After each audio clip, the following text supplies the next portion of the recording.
Hey you, I did record the title of this podcast episode again to the intro music. Are you ready? It's time to make peace with your magic. It's time to make peace with your magic. It's time to make peace with your magic. It's time to make peace with your magic. It's time to make peace with your magic. It's time to make peace with your magic. It's time to make peace with your magic. It's time to make peace with your magic. It's time to make peace. It's time to make peace with your magic. It's time to make peace with your magic. It's time to make peace with your magic. It's time to make peace. I hope you enjoyed that intro as much as I enjoyed making it. Last week was so much fun. I did the very first time. I was like, I don't know, I'm not feeling my regular intro right now. So let's just actually throw something amazing together and make the title into a little jingle. And this intro music that you hear, my brother actually just made it for me on a whiff. I was like, hey, can you give me some podcast music? And he sent it to me as named Bethany Idea 1. And I replied, perfect, love it, thank you. So there's little information you didn't ask for. Today's title is It's Time for You to Make Peace with Your Magic. And here's what I mean about that. I was listening to a podcast this morning while I was on my run. And the interviewee was getting asked a question like, how long have you enjoyed being on a public stage? And what I loved about her answer and how I didn't relate to her in some ways is she didn't seem to ever have experienced any shame around wanting to be on the stage. She said, well, for as long as I can remember, I've been a performer, and my very first keynote, I was 15 years old, and she kind of explained it. I'm thinking, gosh, that has not been my journey. In fact, when I was in my dark night of the soul, identity crisis, depression, my rewriting everything era, I remember feeling so shameful, remembering myself as a little girl, practicing to be an Olympic ice skater.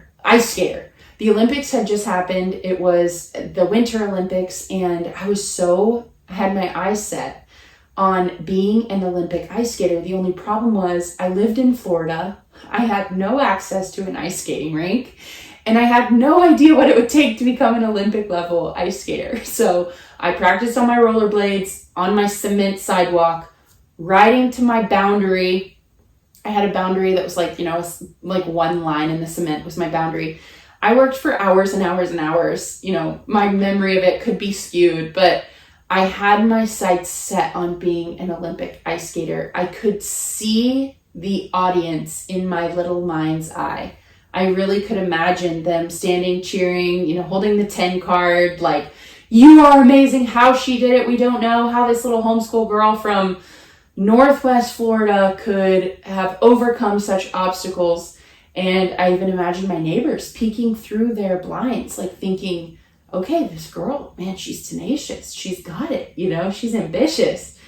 And that's not the only time I imagined myself in front of a stage. I mean, wanting to play the piano, wanting to write books, all of this was really centered around wanting to be seen.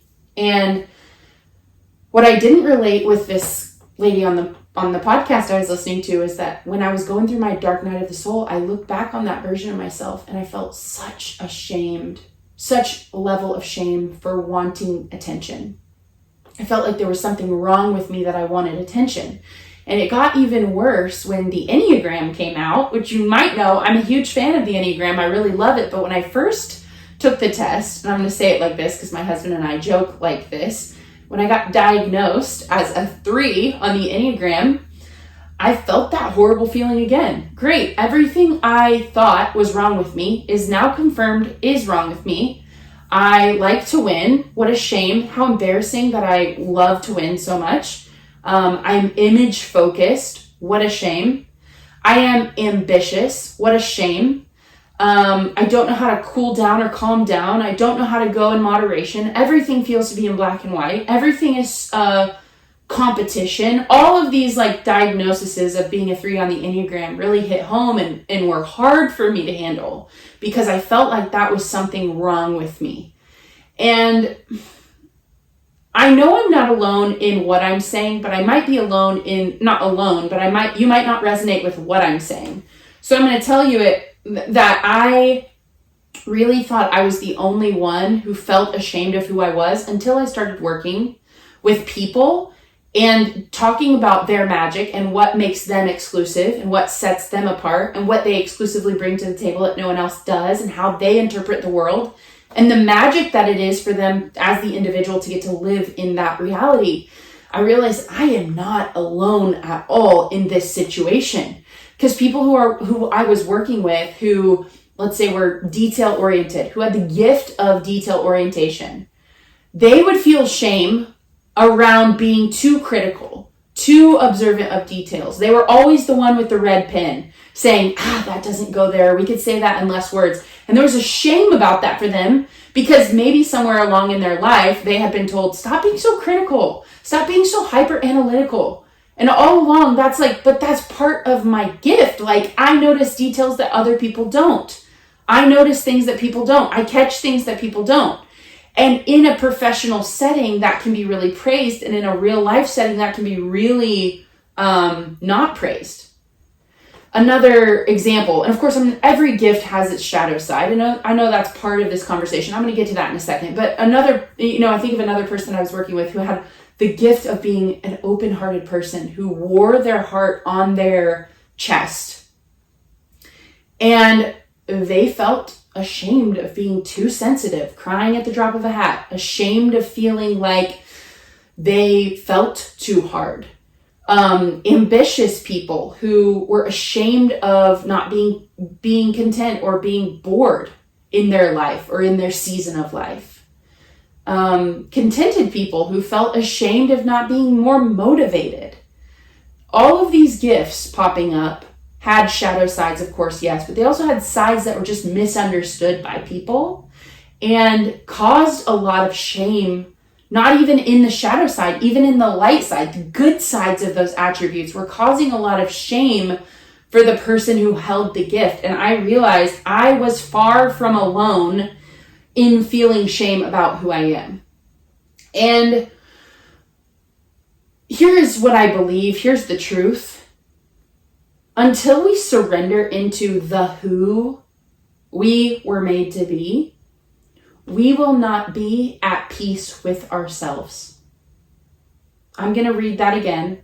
I'm going to say that again. I'm reading it on my iPad here. Until we surrender into the who we were made to be, we will not be at peace with ourselves. And if part of that being at peace for us currently requires not being misunderstood in our gifts, we will never, ever find peace. And I'm saying that from real time, feeling somewhat misunderstood sometimes, feeling still that temptation to be ashamed of parts of me that I actually know are who I came here to be. I want to read to you a quote that I heard yesterday in a podcast, and it was from Meghan Markle.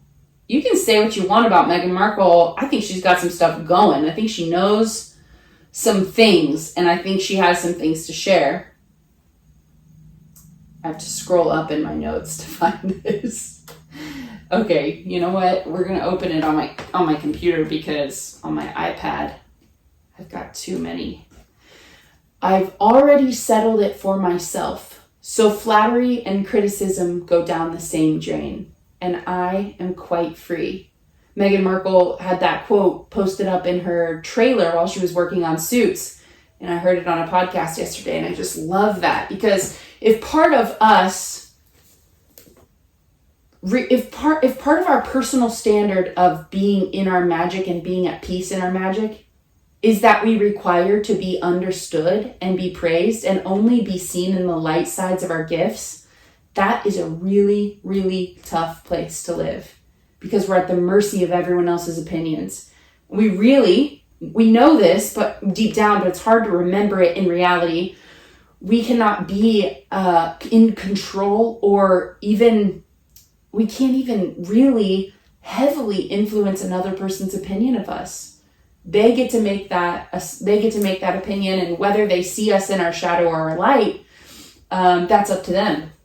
And so here's what I believe. I believe the best thing you can do for yourself, for your world, the world around you, the people that get to come into your world, including you, the best thing that I believe you can do for them and for you is to get clear about who you came here to be, and then work to find the courage to live that. Easier said than done, but I believe that is what you're called to make peace with your magic, to make peace with the way you came here, to not look at the parts of you that are born in you, actually born to exist in the world and do whatever it is that you do,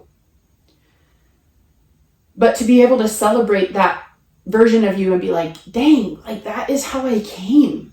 And that's how I was designed. I believe I had nothing to do with that. Or maybe I had something to do with it, but that's how I believe I was ordered here. And it's my job now to live that. So what does that mean for me? It means putting myself out there on this podcast. It means sharing my life on social media. I've gone back and forth. It means living out loud in my daily life. It means telling the MD live doctor that I have the hiccups and I can't stop hiccuping, and that my husband is laughing at me and I'm oversharing in that moment. That is me living in my magic. And so, you know what? I don't care. I'm going to tell him. I'm going to overexpress. I'm going to overshare. I'm going to be the female version of Michael Scott because I'm an expressive person, and that's just who I am.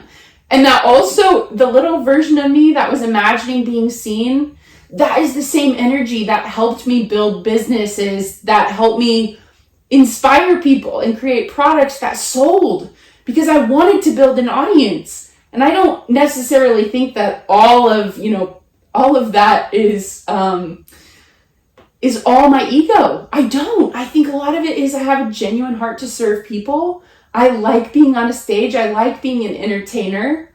And to shame myself for that would cause me to shrink and not live in any of the good parts of that. So is it my job to continue to work on toning down the sides of it that aren't in the best service of all, and continue exemplifying the parts that are? Abso-freaking-lutely. Yes. If you are wanting to be in on this kind of journey, you're like, man, this sounds good. Like, I want to know my magic. I want to know what sets me apart, and I want to be able to live in that. Then I invite you to join me in my program, Your Magic, starting October 3rd. It's a 5-week transformational program that champions you to be the who that you truly are. I know that sounds pretty woo-woo. I promise I'll bring it down to earth for you. You'll leave the program with a diagram that really maps out your, for lack of better word, your magic. And you're going to know what that looks like so that you can have something to kind of cross-reference to every day and continue working on living in. If you have any questions about this, reach out to me on my email, bethany@bethanyShipley.com. The details are in the link in the show notes for Your Magic. And I'm going to leave you with this. It is time to make peace with your magic. Thank you for being here. We appreciate you.